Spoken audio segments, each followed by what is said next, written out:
Maglabas na sila na something about it. It's the only time that I'm allowed to talk about it.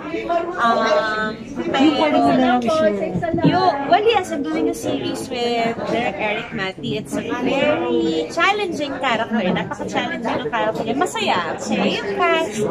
Ang saya ng set. Nakakaaliw. Basically, nakakaaliw itong series. It's very, very different. That's why I accepted the project. Kasi sobrang iba talaga siya sa lahat ng teleserye na ginawa ko. And when I say lahat. So is this one international release? That I'm not sure. In all honesty, hindi ko talaga alam. But hindi pa kami tapos. Naka-stop lang kami now. Pero ako, at least naka-stop rin din. Pero sila, tuloy-tuloy pa rin sila. Kasi may mga eksena naman na hindi kasama. Then I'll resume with them on April. So, did I, ano to? Ilalabas ko may screenshot or anong plan? Yun ang hindi ko talaga alam.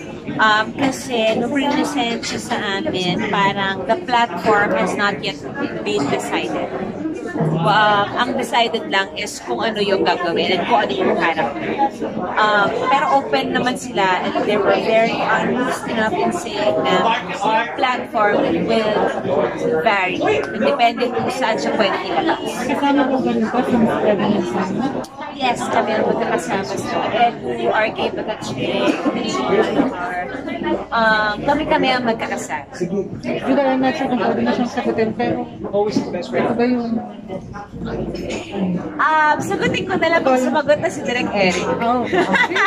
Para lang safe. Okay. Ayoko naman din pati kayo madami pa sa mga kung ano man yung dapat at hindi namin pwedeng sabihin. Bakit hindi siya ABS?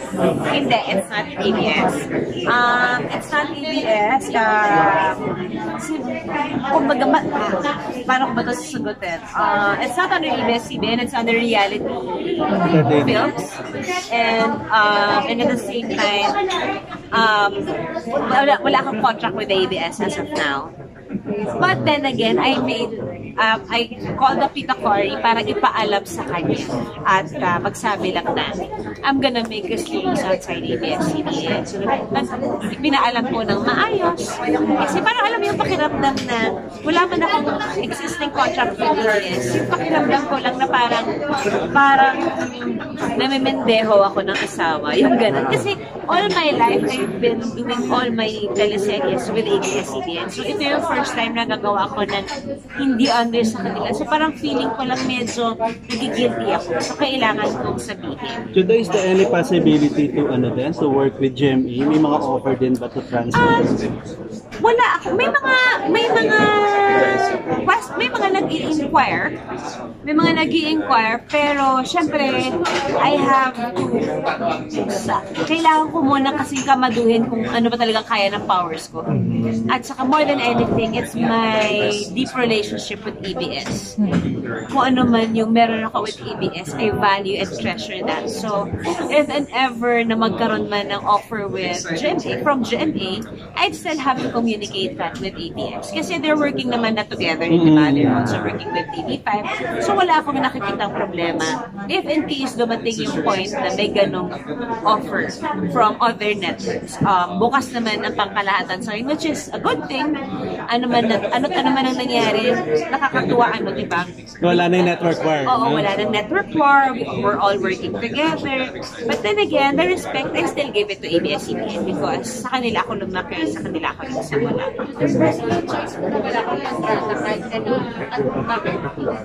Personal choice, yes. Well, actually, nung nag-expire yung contract ko with ABS, it's something na hindi naman ako masyado. Parang okay lang. Parang okay lang kasi parang kailangan ko rin naman ng chance na ipahinga yung utak ko. Parang kailangan kong ipahinga yung palagi kang wala kang chance humindi. Or actually, hindi naman. Okay, erase mo na. With ABS naman, I have a very honest relationship and open relationship with them when it comes to teleseries or any projects na iniharap nila sa akin. Nung natapos yung contract ko with them, nagkataon naman that's when I was doing Star, wala na akong contract with ABS. Then pandemic. Then they gave me paano kita mapagsasalamatan, which I